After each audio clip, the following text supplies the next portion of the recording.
హరిపురం అనే గ్రామంలో కమల తన కుటుంబంతో సంతోషంగా జీవిస్తూ ఉండేది. కమల మంచి దైవభక్తి కలిగిన వ్యక్తి. తన చిన్ననాటి నుండి అమ్మవారిని భక్తి శ్రద్ధలతో పూజించేది. తన జీవితంలో ఎన్నో దుర్ఘటనలు, కష్టాలు ఎదురైనా కాని దైవం పట్ల తన నమ్మకాన్ని మాత్రం కమల ఎన్నడూ కోల్పోలేదు. ప్రతిరోజు బ్రహ్మ ముహూర్తంలో లేచి స్నానం ముగించుకొని ఎంతో శ్రద్ధతో నిర్మలమైన మనసుతో ఆ అమ్మవారిని ఆరాధించేది. భక్తితో పాటు కమల మంచి లౌక్యం కలిగిన వ్యక్తి. గ్రామ ప్రజలు అందరూ కమలను ఎంతగానో గౌరవించేవారు. కమల భర్త పేరు రామయ్య. వ్యవసాయం చేస్తూ జీవనం కొనసాగించేవారు. వీరి కుమారుడి పేరు కేశవ. కేశవ చాలా తెలివైన వాడే కాని చిన్నప్పటి నుండి చదువు వంట పట్టలేదు. అలా చిన్నప్పటి నుండి అల్లరి చిల్లరగా తిరుగుతూ కొన్నాళ్లకి మద్యానికి బానిస అయ్యాడు. తల్లిదండ్రుల మాటలని లెక్క చేసేవాడు కాదు. ఒకరోజు రాత్రి కేశవ ఎప్పటిలాగానే మద్యం సేవించి ఇంటికి భోజనానికి వచ్చాడు. కమల చిరాకు పడుతూనే భోజనం వడ్డించింది. మళ్ళీ వంకాయ కూరేనా? ఎప్పుడు చూసినా వంకాయ, బీరకాయ. అయినా వీటికి మించి కొనే స్తోమత ఉంటేనే కదా. కొన్ని సంవత్సరాలు ఆగి చూడు, పని మనుషుల చేత భోజనం వండించి మహారాజులా నచ్చింది తింటాను నేను. నీలాంటి వాడే గాలిలో ఎగురుతున్న పెట్టె కోసం మసాలాలు నూరాడంట. నోరు మూసుకొని తిను. సిగ్గు లేకుండా ఇంటికి తాగి వచ్చి కోతలు కోస్తున్నావు. అను, ఎన్ని మాటలు అంటావో అనుకో. నేను సంపాదించాక కనీసం నీకు ₹1 అంటే ₹1 కూడా ఇవ్వను. మాటలాపి ముందు తిను అని చెప్పి చాలా చిరాకుగా అక్కడి నుండి వెళ్ళిపోతుంది కమల. కమల తన కొడుకు భవిష్యత్తు గురించి ఆలోచించి చాలా బాధపడేది. కేశవ గురించి ఆలోచిస్తూ ఎన్నో నిద్రలేని రాత్రులు గడిపింది. కేశవ బాగుపడటం కోసం ఎన్నో ప్రయత్నాలు చేసింది. కానీ ఫలితం లేకుండా పోయింది. కొడుకు వ్యవహారం మనసుకి ఇంత బాధ కలిగించినా దైవాన్ని మాత్రం నిత్యం ఆరాధిస్తూ ఉండేది. ఇలా ఉండగా ఒకరోజు భార్యాభర్తలు ఇద్దరూ ఈ విధంగా మాట్లాడుకుంటారు. కేశవ పద్ధతి ఏమీ బాగోలేదండి. రోజు రోజుకి మితిమీరిపోతున్నాడు. ఇలా వాడు తాగుడికి బానిస అయిపోతే వాడి ఆరోగ్యం బాగా క్షీణిస్తుంది. ఎలా అయినా వాడి చేత మద్యం తాగడం మాన్పించాలి. అవును కమల, కానీ ఎన్ని విధాలుగా చెప్పినా వాడికి అర్థం కావట్లేదు. వాడు మానుదాం అనుకున్నా వాడి స్నేహితులు వదలరు కదా. వాడి స్నేహితులను మాటలని ఏం లాభంలేండి. ముందు మనవాడికి బుద్ధుండాలి. వయసుకొచ్చిన కొడుకు ఏదో ఒక పని చూసుకుని ఇంటిని నడిపించాలి. కానీ వీడేమో కనీసం బాధ్యత లేకుండా జల్సాలు చేస్తున్నాడు. మరి ఏం చేద్దాం ఇప్పుడు? మంచి సంబంధం చూసి పెళ్లి చేసేద్దామండి. భార్య వస్తే అయినా బాధ్యత తెలుస్తుందేమో. మంచి ఆలోచన. నేను వెంటనే మంచి సంబంధం చూస్తాను. కొన్ని రోజులకి కేశవకి అదే ఊరిలో ఉండే సీత అనే అమ్మాయితో వివాహం జరిపించారు. కేశవకి మద్యం సేవించే అలవాటు ఉందని సీతకు తెలుసు. కానీ ఒకే ఊరిలో ఉండటం వలన సీతకు కేశవ అంటే చిన్నప్పటి నుండి ఇష్టం ఉండేది. కేశవకు చెడు వ్యసనాలు అలవాటు ఉన్నాయని సీత అమ్మానాన్నలు ముందుగా ఈ వివాహానికి అంగీకరించలేదు. కానీ సీత వివాహం తరువాత నా ప్రేమతో ఎలా అయినా కేశవని గుణవంతుడిగా మార్చుతాను అని చెప్పి అమ్మానాన్నలను వివాహానికి ఒప్పించింది. ఈ విధంగా కేశవ, సీతల వివాహం జరిగింది. సీత మంచి గుణవంతురాలు. అందరితోనూ చాలా సులభంగా కలిసిపోయే అమ్మాయి. అన్ని పనులలోనూ అత్తగారికి సహాయంగా ఉండేది.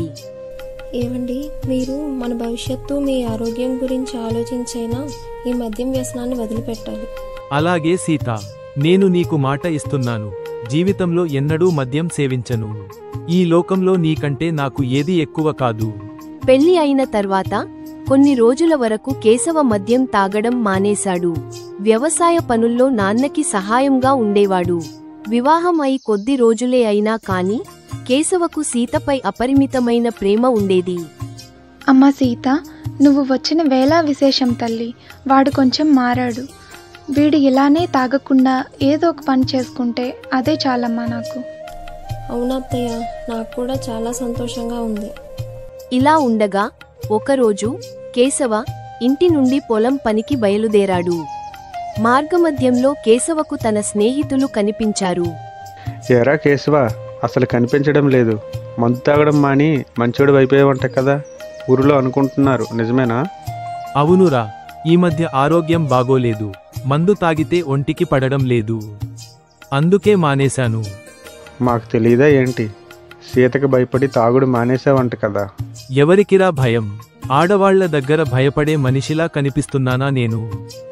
అయితే మాతో రా, వచ్చి తాగి నిరూపించుకో నీకు ఎవరి దగ్గర భయం లేదని. సరే పద. కేశవ సీతకు ఇచ్చిన మాట మరిచి మునుపటి మాదిరి కడుపు నిండా తాగి ఇంటికి వచ్చాడు. ఎంతో ప్రేమతో కేశవ రాక కోసం ఎదురు చూస్తున్న సీత కేశవని ఈ స్థితిలో చూసి చాలా బాధపడుతుంది. దాని తర్వాత యథావిధిగా కేశవ మళ్లీ మద్యం తాగడం ప్రారంభిస్తాడు. ఇదంతా చూస్తున్న కమల ఎంతో బాధపడుతుంది. పూజ గదికి వెళ్లి అమ్మవారి ముందు తన బాధను మొరపెట్టుకుంటుంది. ఎన్నో సంవత్సరాలుగా తనని భక్తిశ్రద్ధలతో ఆరాధిస్తున్న భక్తురాలి వేదన మహాలక్ష్మి అమ్మవారి మనసును కరిగిస్తుంది. కమల బాధకు ఎలా అయినా ఉపశమనం కలిగించాలని మహాలక్ష్మి అమ్మవారు నిశ్చయించుకుంటారు. ఒకరోజు అమ్మానాన్నలు బలవంత పెట్టడంతో కేశవ పొలానికి బయలుదేరుతాడు.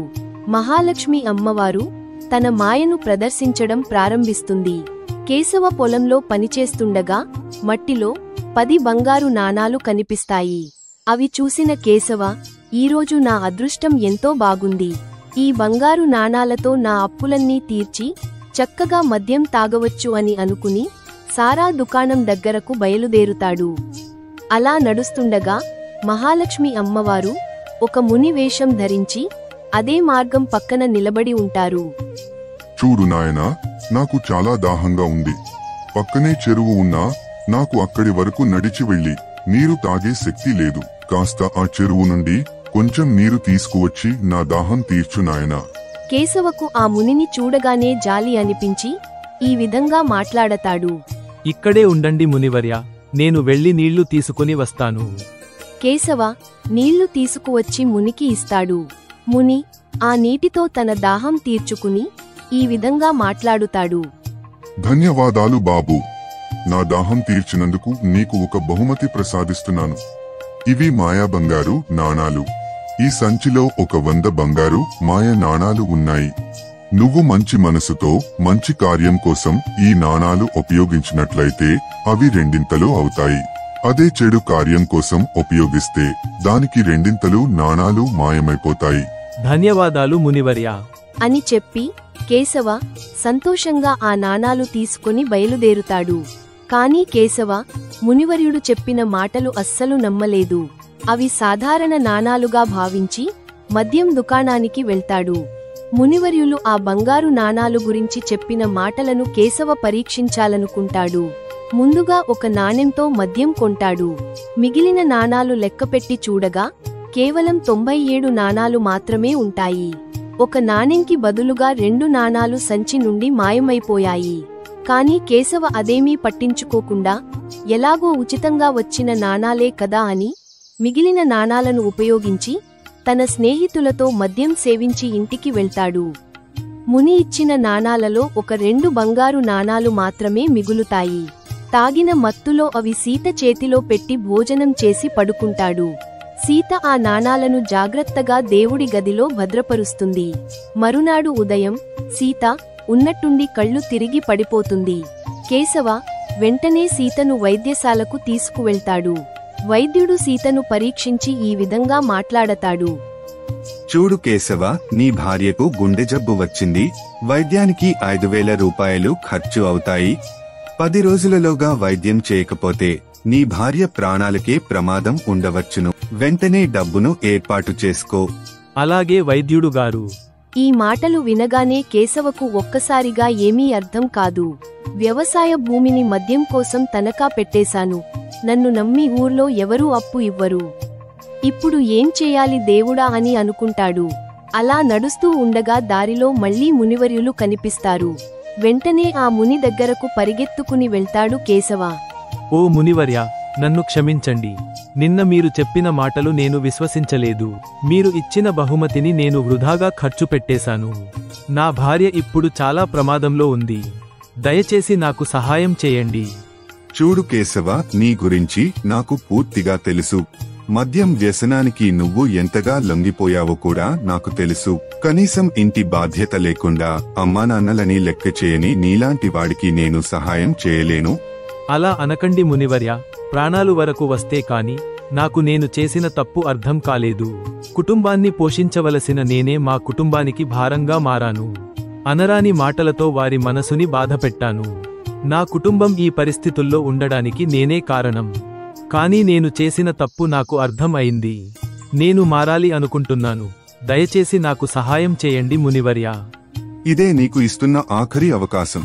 నిన్న నీకు బహుమతిగా ఇచ్చిన ఒక 100 మాయా బంగారు నాణాలలో 2 బంగారు నాణాలు, రాత్రి తాగిన మత్తులో ఆ నాణాలను నువ్వు నీ భార్య చేతికి ఇచ్చావు.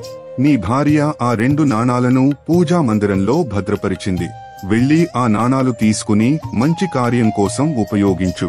నీ సమస్య పరిష్కారం అవుతుంది. ధన్యవాదాలు మునివర్య. కేశవ సంతోషంగా వెంటనే ఇంటికి వెళ్తాడు.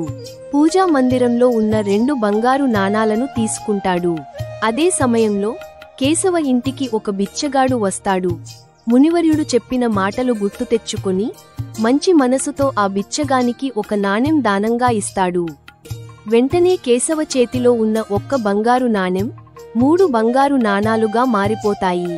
ఇదే విధంగా కేశవ 10 రోజులలో ఆ నాణాలను మంచి కార్యాల కోసం ఉపయోగించి వైద్యానికి సరిపడా ధనంను చేకూరుస్తాడు. సీతకు వైద్యం పూర్తి అవుతుంది. కొన్ని రోజులకి సీత మళ్లీ పూర్తి ఆరోగ్యవంతురాలు అవుతుంది. కొడుకు చెడు వ్యసనాలు మాని గుణవంతుడిగా మారడంతో కమల చాలా ఆనందిస్తుంది. మహాలక్ష్మి అమ్మవారి అనుగ్రహంతో ఇలా ఈ కథ సుఖాంతం అవుతుంది. ఇటువంటి మరిన్ని కథల కోసం మా జేకేవీ స్టోరీస్ ఛానల్ని సబ్స్క్రైబ్ చేసుకోండి.